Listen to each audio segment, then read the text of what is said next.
This Renaissance painting by Pintoricchio encapsulates the entire story of the Odyssey, which the epic poet Homer took 12,000 lines to do, and here we've got one painting that tells it all. Hi, my name is Dr Emily Hauser. I'm an expert in Homer and women in the ancient world. I've written a book called Mythica, a new history of Homer's world through the women written out of it.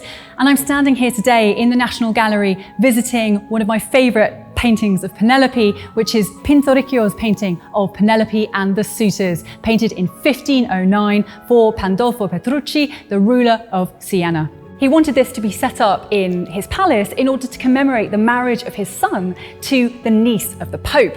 So what this story is telling us for Pandolfo Petrucci is the idea of a marriage, a faithful wife. We've got Penelope there, the ultimate symbol of a faithful wife. And in fact, Penelope's story is one that is all about fidelity and all about her marriage. In the Odyssey, she waits 20 years for her husband Odysseus to come home from the Trojan War. He spends 10 years in Troy, 10 years coming back to her, and she tries to fend off about 100 suitors who are besieging her in the palace in her home in Ithaca, each of them wanting to have her hand in marriage, and she manages to delay that by saying that she is not going to marry any of them until she has finished weaving a funeral shroud for her father-in-law. Penelope's weaving is her consummate trick, and it's really symbolic of her cleverness, her cunning, and the fact that she is the equal of Odysseus. What they don't know is that secretly at night she's unweaving that web, and so she never progresses. A couple of details I love about this painting that really drew my eye when I first saw it.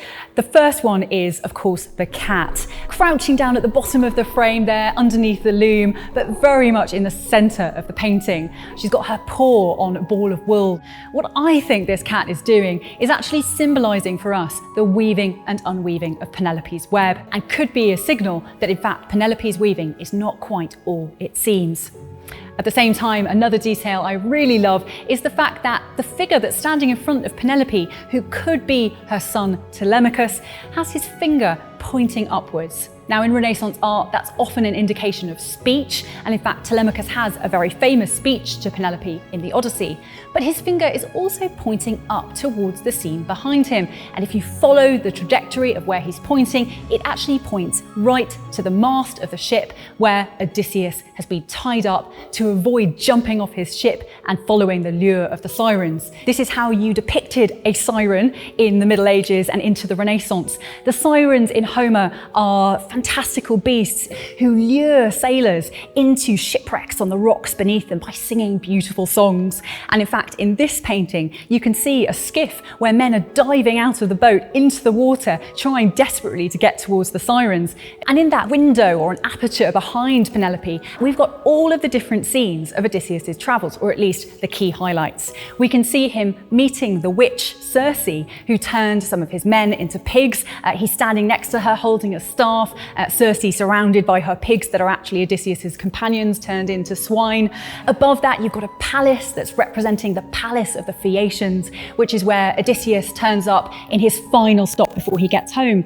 Then in the distance, you've got a ship that's sailing into the horizon. That's probably Odysseus's ship sailing off towards Ithaca in the west. And then in the foreground, not only have you got Penelope, but she's also got around her the suitors who are dressed up very fancy, there to try and get Penelope to marry them. And sneaking through the door at the back of the suitors, we've got the figure of possibly Odysseus himself. He's dressed up in disguise. In the Odyssey, he's been turned into a beggar by the goddess Athena. And here you can see he's been aged with his beard.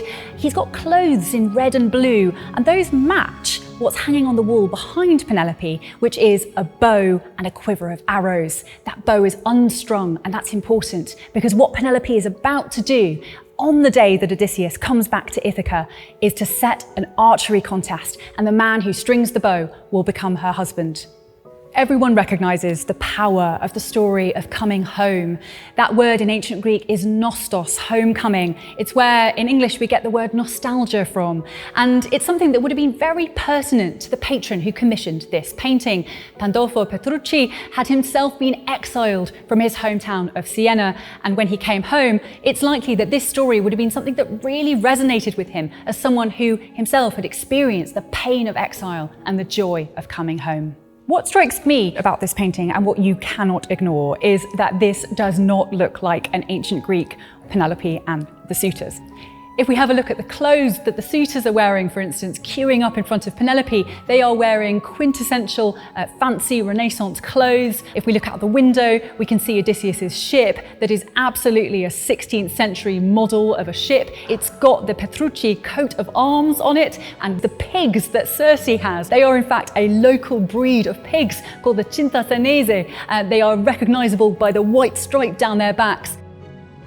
I've kept coming back to the Odyssey again and again for over 20 years. It's a text that, to me, never fails to reveal new meanings. Every time I come back and read it, I see something different. When I was an undergraduate and I was younger, I was thinking through the lens of Telemachus, Penelope and Odysseus's teenage son, who's very much trying to prove himself in a world that he hasn't quite entered into. Now that I'm older, I see the Odyssey and Penelope through the lens of a mother. And here we see Penelope as the mother figure, very much dressed up as a Renaissance Madonna, so the archetypal mother figure for a Renaissance audience, confronted perhaps by her teenage son, who's struggling to become a man in the world. And for me, that very much resonates with my experience as a mother.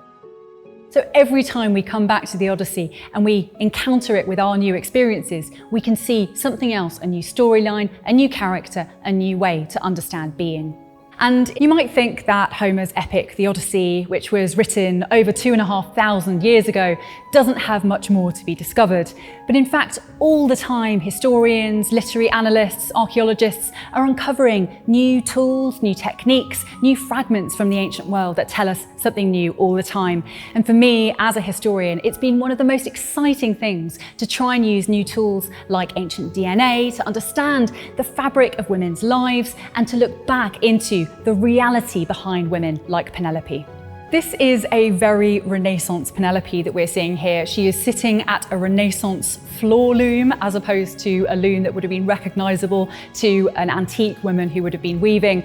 And one of the amazing things that we can find when we pay attention to those seemingly mundane artifacts is that we can actually unravel a lot of information about what women were doing. We can find out, for example, by creating replicas of the kinds of tools that they were using, how much time they were spending doing spinning and weaving, like we see Penelope doing here. And in fact, it turns out that in order to weave for an hour at a loom, they would have probably had to spin for 7 or 8 hours. So this is suggesting that this is an activity that in the ancient Greek world would have been taking up the vast majority of women's time. But for me, what's really exciting is seeing a woman doing what she does in her own quarters and at the same time doing something extremely clever that in the Odyssey will pass down her name for thousands of years. The Odyssey keeps being told because it is a story that has it all. It is a story of a hero, it's a story of a woman, it's a story of adventure and travel, it's a son growing up, and it is a home in peril. What I love about this is that we are, in a sense, all making and remaking the Odyssey for our times. This is something that we're seeing being done in contemporary retellings, like Madeline Miller's Circe, like Claire North's Ithaca, as well as my own historical work in Mythica, is something we're also seeing in Christopher Nolan's Odyssey. And perhaps what makes a classic is not the fact that it's fixed in time, but the very fact that we keep turning back to it and remaking it anew. If you're interested in learning more about art, click here or here and subscribe to our channel. Thank you very much for watching, and we'll see you again next time.